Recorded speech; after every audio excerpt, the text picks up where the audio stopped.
Welcome to my new favourite room in the house. Come on, let's go check out the big shed.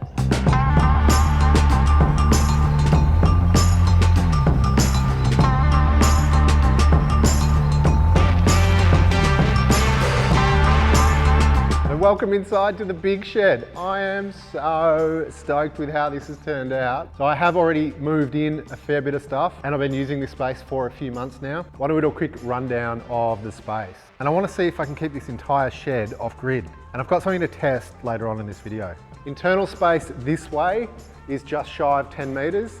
It's 10 meters externally. And then internally this way, just shy of 15. So we've got 3 5-meter bays. I designed the first bay to be a full drive-through section, so roller door at both sides. Future-proofing, maybe if I get a caravan or a boat down the track, that's the dream. Or it's just super easy access for tractor, lawnmower, that type of thing. And then the plan is to have my workbench space across that back wall. I might even do a little L-shaped section of racking and stuff here because as you can see, that racking's already full. It's bloody big and I'm stoked about it.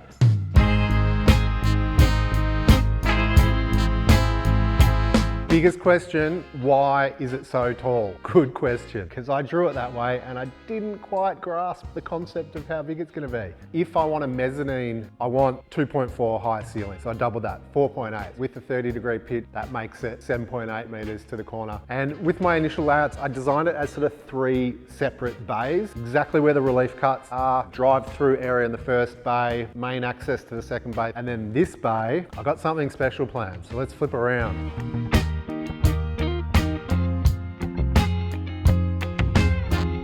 From this angle, the house is just there and my main pedestrian door's here. So from here, we're gonna build some pathways and stuff and we can access straight into the laundry. So this bay is 5 meters by 10 meters and I wanna mezzanine this section. I'm thinking staircase up here with a turn, goes up, get up to upstairs, then door from this little hallway into one room there, door here into the shed and a door here into another room. This room, I want it to be a completely clean, dry space and I'm gonna make it an office.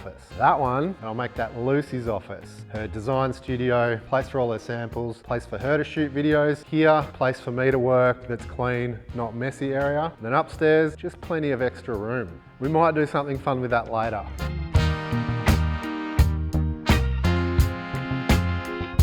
The scope of the project for West Vic Sheds was to get this thing to lock up. You can see these columns, these are 400 wide and they're doubled up. These are massive pieces of steel. And then the 400 columns go all through the roof trusses and there's what, 1, 2, 3, 4, 5 of them on each side, 10. This thing's massive. There was no power, there was no lights, there was nothing. It was just an empty shell. I did plan a little bit before they came because there was no electrical scope in it. I've got 4 conduit in the ground here that I trenched in, ran out across. 2 of them go back to the house, to the main board, and 2 of them actually go across to that little garage. So I've kind of future-proofed myself for getting power here, getting solar, maybe putting a battery system in down the track. But at the moment, I've got a temporary board put in. I've got a couple of circuits for lights that have been put in, and there's like 2 or 3 power circuits around the joint. Not finished by any means, but I did need to get lights on and the roller doors working. So I'll show you what I've done. Behind this panel is where my conduits come in out of the ground. And then you can see a couple of conduits going up there that run power and light circuits across. That's all been hooked up. We've got a board in here with switches and then I've got a transfer switch installed. There's no mains power to this building yet. So what a transfer switch does, it allows you to switch from mains power to another source like a generator. Don't have the mains at the moment, but I do have something a little bit better than a generator.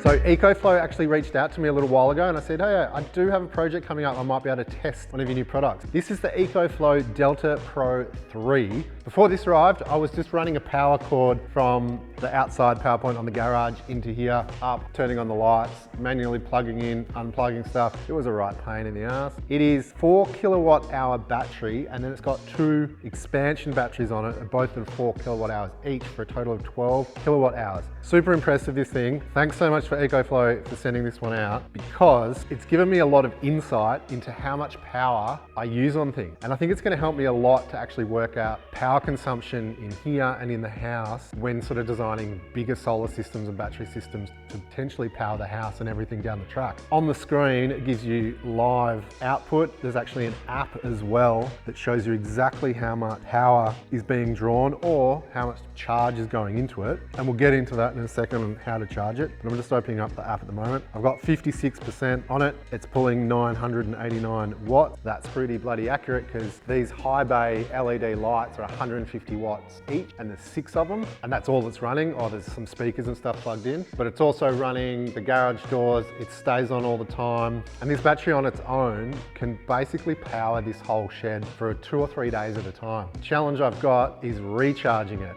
And that's a project we're going to get into in a second.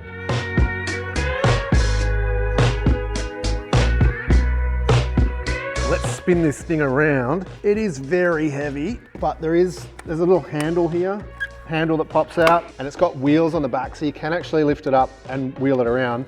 Not when these extra batteries are on the top because then it's just way too heavy. But on the front it has 15 amp Australian outlets. So I've got a 15 amp cable running up to the 15 amp transfer switch through that external plug there. And it's the same thing that you'd run here like when you get power outages and stuff to plug in a backup generator. Except this thing doesn't use petrol or gas and it's super quiet. It's actually silent. It's not making any noise right now and it's drawing nearly 1,000 watts. So it says that I'm gonna get 6.8 hours with all these lights on and all the things that are charging and stuff at the moment. But I need to hook up some solar and see if this thing can just keep running with solar during the day. Obviously there's no power being used out here at night, maybe just a couple of battery chargers and that sort of thing. So let's hook up some solar panels and see how much power we can get back into this thing. Maybe we can get it back up to 100% because it is quite sunny outside today. And we'll do some tests and show you. So a great thing about this particular battery is how much you can draw out of it off all the different appliances. I've had the welder running off it, the drop saw, the table saw, computer running, speakers, charging batteries, all the lights on, and it's never hit like a limit or anything. I've got a little other older battery pack that I used to use in my trailer and we're using on the lawn project and stuff. We used to use it for power tools. The thing wouldn't work if I used my drop saw or my table saw, only slightly smaller power tools. So I haven't actually hit the limit of this thing yet. We'll see if we can today. I don't know. Let's have a go. So here's my goal. If this thing can power everything I need in this shed, I'm gonna permanently install it here and I'm gonna permanently install some solar panels, probably on the little garage roof just over there and then run a cable across. Hopefully that's enough because there's nothing that I've run in here that hasn't been able to be powered through here. If I'm not using too many things, I can run 2 or 3 days without having to recharge it manually. That's why I've still got a cable running from the garage. I just turn it all off, plug it into mains power, recharge it. It's got a super fast charging. I think it can charge at 2,000 watts, so it can charge in a few hours all the way back up to 100%. But if I can get enough solar into it for the amount of time I spend in here and leaving these white powerful lights on all the time, then I almost don't need to hook it up to the house or to mains power and I can run this whole shed completely off grid. So that's the goal. I'm not going to just go and start installing solar panels up on the roof straight away, but what I'm going to do, I'm going to build a little rig to mount some solar panels onto at the moment. I've only got some short cables to actually plug it in to the unit, so I can put them out here. That's north facing. It'll get plenty of sun. As you can see right now, there's heaps of sun coming straight through that roller door. I've got a bunch of solar panels over there. These are some brackets to ground mount or flat mount and then give the panels some angle. So I'm just gonna make a really big base, wide enough to hold, I think, 3 of those panels to test and then mount these, which are about 1,300, so it's gonna be quite big. Grab some timber.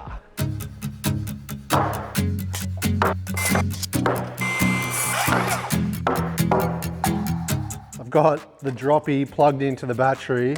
Tell me how many batteries can actually do this.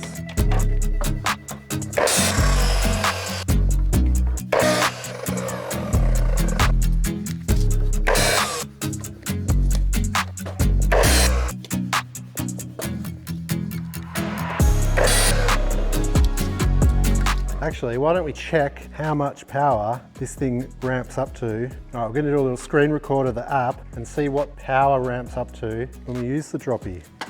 So 985 watts right now, because that's the lights running. Pretty impressive.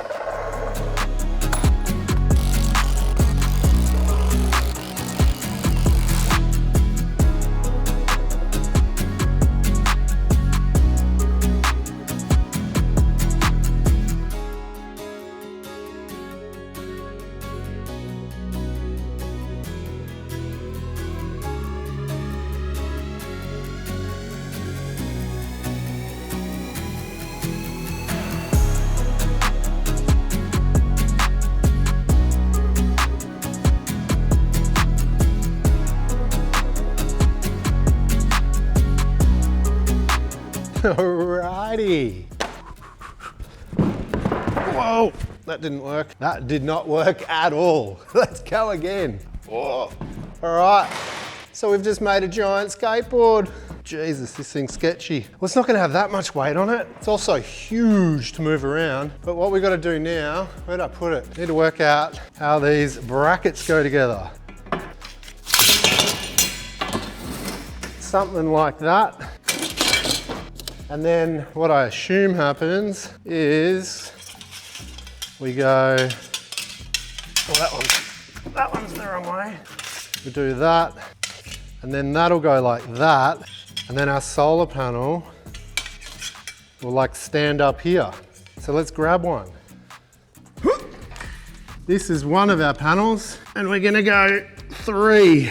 So the plan is to kinda, you get it? Stand them up, probably put them like that. I don't know, maybe I'll measure the angle and I don't know, the good thing about this is we can probably test the angles as well. See if it actually makes a difference, how much output we get. Anyway, I think I need to screw the brackets on the back and then screw the brackets down and then screw the uprights together. I didn't find any instructions, but I did find some hardware. So let's flip this one over, pop the brackets on, and then work out where we're gonna mount it. Maybe they're meant to stand up the other way.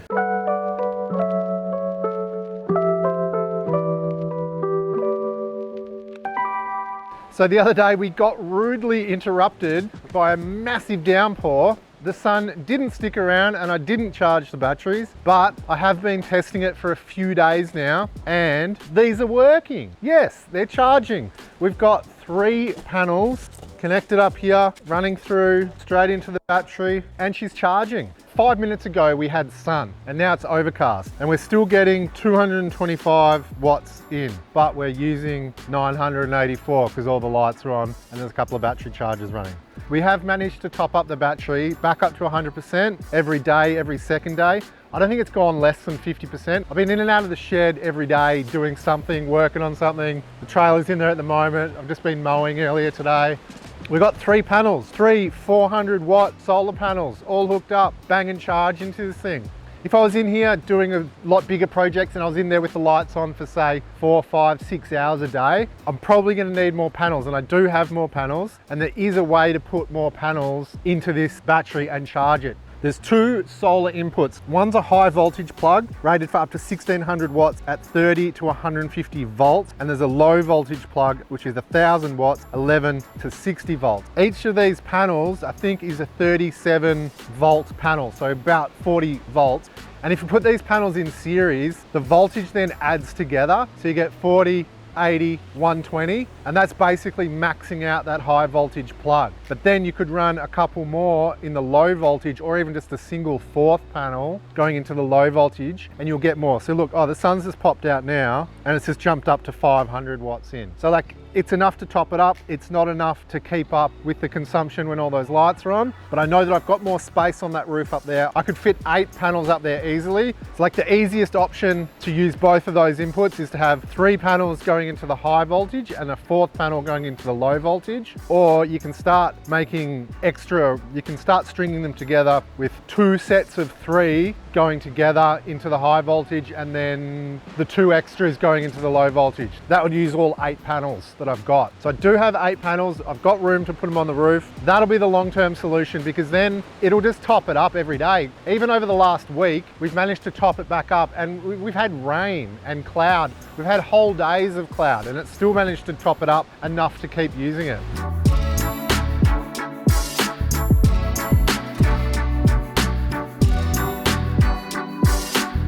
So that's the first look inside the big shed. What do you reckon? What do you think I should do in here? I've got to get some more storage sorted. I'm pretty happy with the off-grid setup for the moment. Hopefully I'll just be able to keep running that system with some more panels. I'll get them all hooked up, I'll get some more cables, and I'll get that installed soon. I think the next step is I'm gonna butcher my previous garage project and move all of my tools in here permanently. So maybe that's the next episode. I don't know. If you've got any suggestions on what we should do in this space or how I can maybe improve the layout, I've got my surfboard rack set up, got the vac and the high pressure system there. This is kind of my vehicle storage area. This is going to be my working area.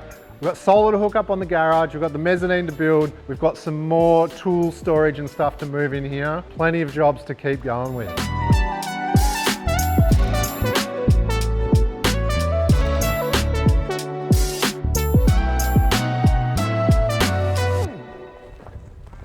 Nice with the sun on it now.